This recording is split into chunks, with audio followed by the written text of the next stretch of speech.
What's going on, ladies and gentlemen? My name is Tyler Swear, and today I have another texture mill tutorial for you guys. I'm going to be working primarily in Blender. That's going to be the topic of this video. So if you guys saw my last video about the texture mill, you saw that I was working primarily in Blender or in Maya, which obviously that was the point of the video. But today I'm going to be focusing on Blender, because if you're not very familiar with what Blender is, it's another 3D software very similar to Maya. In fact, there's a lot of aspects that they're the same. Just a lot of little quirky differences that they have between the two, but same type of mindset, same type of pipeline of modeling and everything like that. In this case, we're going to be working with textures. So just like the last video, I'm not going to have a massive priority of the artistic pipeline. I'm not going to be focusing on the artistic eye. I'm going to be just mainly focusing on the quick and dirty way to get materials and textures into your scene. So I mean, if you guys saw my last video, you saw that I was completely saying quick and dirty all the time, and it's probably going to be the same thing here, is that it really is the quick and dirty way of getting textures into your scene. So with that said, what we're going to be doing is I'm going to be showing you how to select it as a plugin, because like in Maya, we had to make sure that it was operating, so we had to make sure the plugin was checked. Same thing here. We're gonna have to go into the user preferences and make sure that's all checked. Second thing is, it's gonna be the same type of pipeline. We're gonna have to make new materials for each object, and then make it a new text, or I should say, bring in the textures from the texture mill. So, all right, let's get this going. I've already loaded up Blender, so here we are. And I'm gonna have to import my scene. So a lot of times what I do is Blender starts you off with a default scene. I just delete it, and I don't know if it really matters when I'm importing something, but I guess it really doesn't. So I'm gonna go to desktop and texture mill tut and the tutorial file here. So I know it's kind of weird, but Blender and FBXs and really any other software with FBXs for some reason has a weird scaling issue that you have to kind of just figure out. I'm not exactly sure. Sometimes I'm not even quite sure how they work it, but either way, same principle. Just get it in here, and then I'm going to unparent all of this, because we don't need any of those things parented to each other, and then keep transform. You don't need to know how to do any of that. What we're going to be focusing is on texture mill. So alright, so this is the same scene we used in Maya. It's just this little picnic, or I should say it was kind of more of a Japanese interior scene of sorts. It wasn't really 100% accurate of what a Japanese interior looks like, because really it's only a table and a couple cushions, but it's the same principle. It's the principle that matters, guys. Alright, so what I'm going to be doing is already imported, so I am going to go to my user preferences. So you can go here, user preferences, or the fast way would be just Control-Alt-U, and sometimes it'll open you up to your system, sometimes it will open up to your add-on. So what we're going to need to enable is texture mill. So as you can see, I've already have it selected, but if you don't have it already selected, it will be here. If you just look up texture or texture mill, it should pop up right away. It should be the first one, and when you do that, you enable it, boom, the texture mill button appears right over here. Alright, so let's save user settings just to make sure that next time I open it, it'll be good. So alright, let's get right into this. I'm going to try to once again keep this under a 20-minute video, because I don't like going over 20 minutes unless it's for whatever other reason. But in this case, I just don't like going over 20-minute videos. It's just not my style. All right, once again, we're going to be dealing with materials. We're going to have to add new materials. So we'll add a new one. We're going to add in a new material. It's going to be a Lambert. It's already selected as a Lambert. And what we're going to do is open the texture mill. So it's going to bring you to the texture mill. I'm going to sign in. This is not the first time I've recorded this video, unfortunately. This is probably like the second or third go, so I'm hoping that nothing crashes. I've had a couple crashes with Blender, not with the texture mill. The texture mill, I've never had a crash yet. It mainly on the side of Blender. Blender has a Blender can sometimes crash on you on a moment's notice, so always save and save save early and save often, as the term goes. Alright, so what I like using is this dark wood side here under wood siding, and you get this video, get this picture. So I'm going to add this to the current material, and I'm going to minimize this, go into materials, and then I'm going to add in a light, because I believe in order to view any of this you have to have light. So, or should I be under texture? Interesting. Why are you not showing up?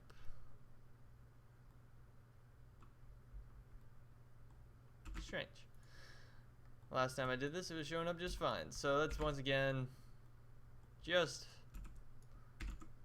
Blender working with me 100%.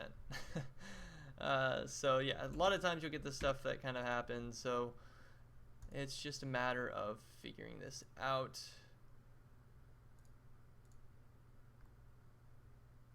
Why are you not applying? So maybe we have to go to GLSL rendering and see if that works. Go over to shading, multi-texture GLSL, and it's still not showing up.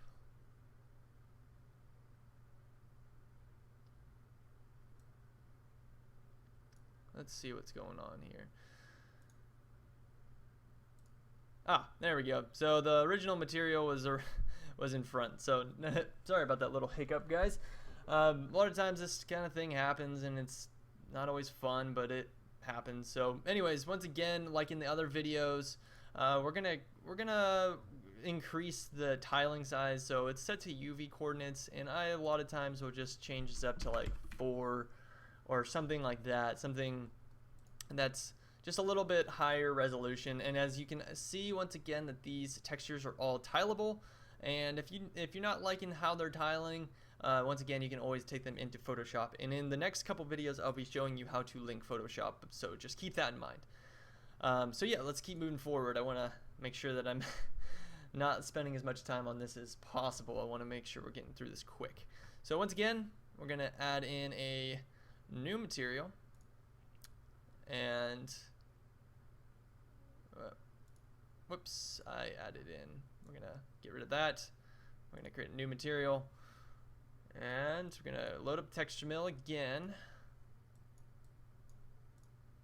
Alright, and then same thing here, except we're going to add in a different piece of wood. We're going to go to raw stock. I believe last time I used this Asian tan wood for the table. So we'll load that in, and boom, just like in Maya, we're getting those textures. Once again, come down, go to the texture itself, come to the size of the texture. Basically, this controls just how many times it tiles with on a given object. So I'll take this up to 2, and that's something I like. So same thing, same principle, just like in Maya. And once again, I just want to reiterate that I'm not going for 100% artistic accuracy. I'm just getting these materials and showing you guys how the texture mill works.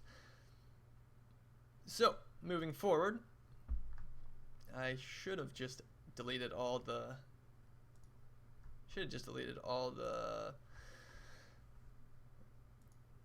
text, or I should say the materials that were originally on these. So I didn't, but let's keep moving forward. Alright, so new material.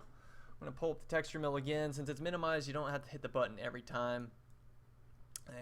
And since I want to add this material into the new texture here, but I want to use the same one, but I want variety with the transition between the main body of that table and the tabletop itself.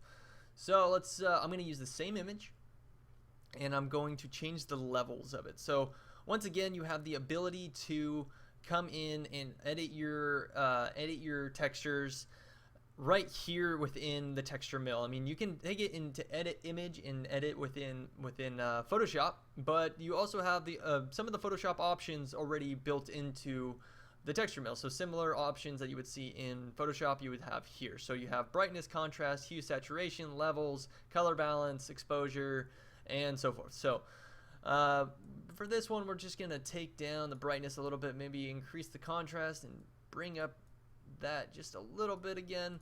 I'm gonna leave the hue and saturation alone, that's fine. Maybe adjust the levels just a bit just to get what we want, and then alright, so that looks a little bit darker than the original texture we used. So I'm going to add this to current material, and it's going to bring it in as a darker texture, as you can see here, which is really nice because that way you can create a little bit more variety with the same texture. Alright, so once again, I'm going to come down here, or I'm going to go over to my texture panel and then increase the amount that it tiles. So I'm going to select this, come down here, and increase the tiling by 2. Just has a little bit more fine detail there. Alright, same thing with the pillows. Now I'm going to take this and go a little bit faster with my workflow here. So if you guys, once again, if you have any questions, shoot me into the comment section, and I will do my best to answer any of your questions that you have about the texture mill and anything in general that you want to learn about the texture mills. Or if you have any questions about even like the backside of texture mill, feel free to shoot the texture mill your questions. I guarantee they'll be able to reply within a very good timely manner. So shoot them, follow them on Twitter and everything like that. They should be able to respond to you in a very timely manner, and they do respond to a lot of people right now. So it's good because that way your questions will be heard and they will be answered, which is also nice. It's a lot of times bigger companies that don't always see your tweets or your questions on Twitter or questions on the internet. So in general, just shoot them a message however you wish to, and I guarantee they'll get back to you. Alright, so let's keep moving forward. So with the pillow, we want a fabric. I'm going to go up to fabric. I forget what I used for this last time in the Maya scene, but that's right, it was this, the brown. So I'm going to add this as a current material. Actually, I'm going to adjust the levels or the brightness and contrast just a bit. Bring up the contrast, maybe adjust the levels just a bit, and that seems to my liking. I'll add that to current material. Alright. Here's one of those things that I was talking about that you should really watch out for. Try to delete all your materials before you do this, because then you just get this in Blender. This is a Blender thing, by the way. So I imported these assets through an FBX, and I believe right away Blender just assigns a new material to it. Just delete those materials. It saves you time, it saves you hassle. So once again, delete that material, add in a new one, and then we'll add in into the current material. Alright, so we have that in there, and I'm going to increase I believe I increased this size by 1.5, or I believe something along those lines in Maya. It may have been 2, but I don't remember exactly. And you know what? That seems fine. 2 is fine. So yeah, that'll work. Once again, it's a lot of times just messing with the different sizes and stuff like that because they are tileable, so it makes it a lot easier. For this guy, instead of coming in the texture mill and adding it in it as again, we can save on that image and just we're gonna use this pillow here and delete that text or delete that material, and then we're gonna assign the same material to it. So as you can see, I'm not naming my materials. That's bad. You should always name your materials, but for now I'm just trying to keep this video quick and fast because I don't want to go over this 20-minute threshold that I've set for myself. So as you can see, you have the same object or similar objects. It's always just easier to add it in separately. And I don't know if I mentioned this already in the video, but we're not going to be dealing with any bitmaps or bitmap generators like for using specular maps, normal maps, and anything like that. I am just showing you how to get these textures in your scene. You can take them through a bitmap generator such as Endo, the Endo maps generators to generate normal maps. And Crazy Bump and stuff like that. You can do that, but for this, I'm not dealing with that right now. You can do that on your own, but just for this tutorial, I'm trying to keep it quick. Otherwise, this would end up being about an hour's worth of material. All right, so now we're done with those.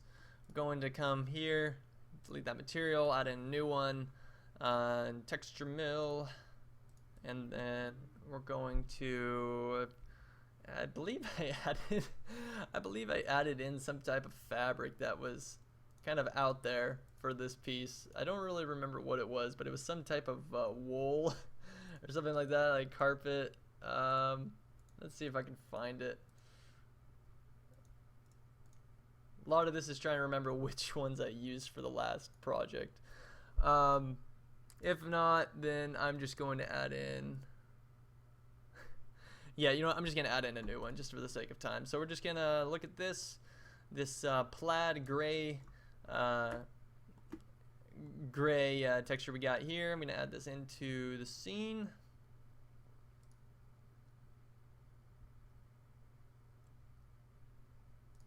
Whoops, did not mean to oversize that.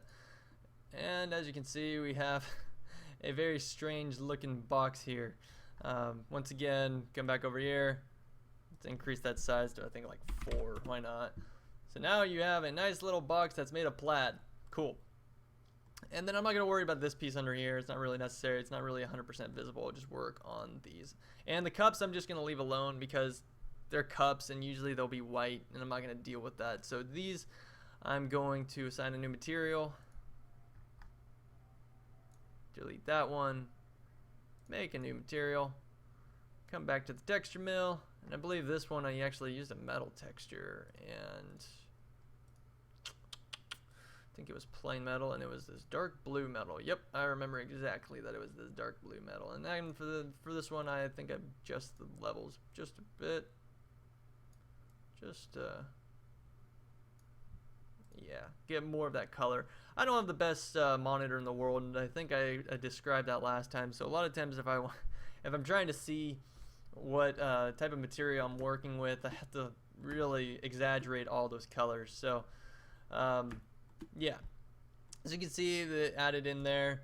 We're gonna do the same thing here. Delete that material. Add in. Actually, no, I'm gonna delete that and then add in the same material just to reuse the material there. And delete material. Just delete this one too, just so we save time. Come back to the texture mill. Come down to wood, and you know what? Let's just add in something really crazy. All right, and we're gonna really mess with this one because why not? Let's make a neon wood. Why not, guys? All right, color balance is weird, whack, crazy, fun. Yeah. Alright, and I'm gonna add this in. This is gonna look so weird. Oh my gosh, I did it. I did it again. Alright, we need to add that to that one. What's going on here? Ah, I didn't add the new material. That's why. So yeah, as you can see, watch what you do. If you make a mistake like that, you really I think that's one thing that I will even be talking to the texture mill about is cases like this where it's like you messed up on a texture. Maybe we figure out a way to keep your limit low because every time I add in a current material, it adds a new, I believe it adds in a new, maybe it doesn't. Actually, I think it's fine. I think it doesn't add into your counter there. So if you've already used it, it should be fine. All right, so same thing, boom. And just to create a little variety, we'll rotate it. Maybe even increase the scale for this one and leave the other one alone. Just so we're looking super artistic. Oh yeah, that's right, it's applied to both, so it won't matter. Alright. Okay, and same thing here. Delete these materials. Whoopsies. We want to keep that. Almost about to hit the 20-minute threshold, so I'm about to cut this video short. Well, don't think I'll be able to finish, and that's fine. But since we're using the same materials there, we're just gonna come down here, boom, add in that same material that we already used on those. Same thing here, we want to get that metal. And just like that, guys, you have materials and things added to your textures. And so let's dry that up to white. And yeah. So as you can see, once again, like I talked about in the other video, that this is a quick and dirty video, quick and dirty way to get textures into your scene. And I really hope you enjoyed this video. This is the Blender side of things. So if you're not really comfortable with Blender, check out my Maya video. My Maya, I think I had a little bit less problems happen along the way, but I don't exactly remember at this point. But that's Texture Mill in a nutshell, guys. It makes it really, really easy to get just fast textures into your scene. And these textures are honestly really great. And I don't think I showed it off enough, but there's just so many textures in here. So you have things from door textures to medieval door textures, just all these different door textures, to jean textures, to plaid textures, to grass textures, and just you name it. There's a ton of textures in this software. And they worked really hard to make that happen. And it's really cool that you have these at your disposal instead of going to things like CG textures and having to constantly download, organize your files and everything like that. It's just here for you to use and put in. So it works really well for interior scenes, I've found personally. So if you're working on an interior scene kind of similar to this, I feel like if there's just some objects in there that you don't really care that are visible, Texture Mill does a really good job at filling in those gaps, and it actually does it in a way that, you know, looks good too. With just a little help from some different bitmap generators, you can have a really good looking scene really fast with this software. And in the future, I think my next video I'm going to tap into the idea of editing your pictures. So instead of editing them here, if you want a little bit more hand touch onto your textures, you want a little bit more of your touch on the texture, you can always just edit image and it will take you to Photoshop. Right now I don't know if I have it set directly to Photoshop. I believe I do, but I think by default it's set to nothing. You have to actually edit your images within, or you have to set your files to edit within whatever image editor you choose. So in this case, Photoshop would be my ideal choice, and I think many people's ideal choice. I'll tap into that into the next video I do, as well as I'm actually going to do the whole basic setup behind Texture Mill. So stay tuned for that. And I really hope you guys once again enjoyed this video and you learned a little something about the Texture Mill. Go follow them on Twitter and go ask them questions, and even, you know, suggest ideas. They are so open to different ideas, and the more ideas that you have, the more that this software will continue to grow. And I think it's at a very early stage right now that it has a ton of potential. So the more ideas that you guys contribute, maybe the software will just continue to grow and be part of your pipeline. And that's the main goal, I think, for what the Texture Mill wants, is they want to be a part of your pipeline, helping you along the way. So anyways, guys, thank you for checking out this video. Leave a comment if you have any questions whatsoever. And once again, I hope you learned a little something. Take it easy, guys.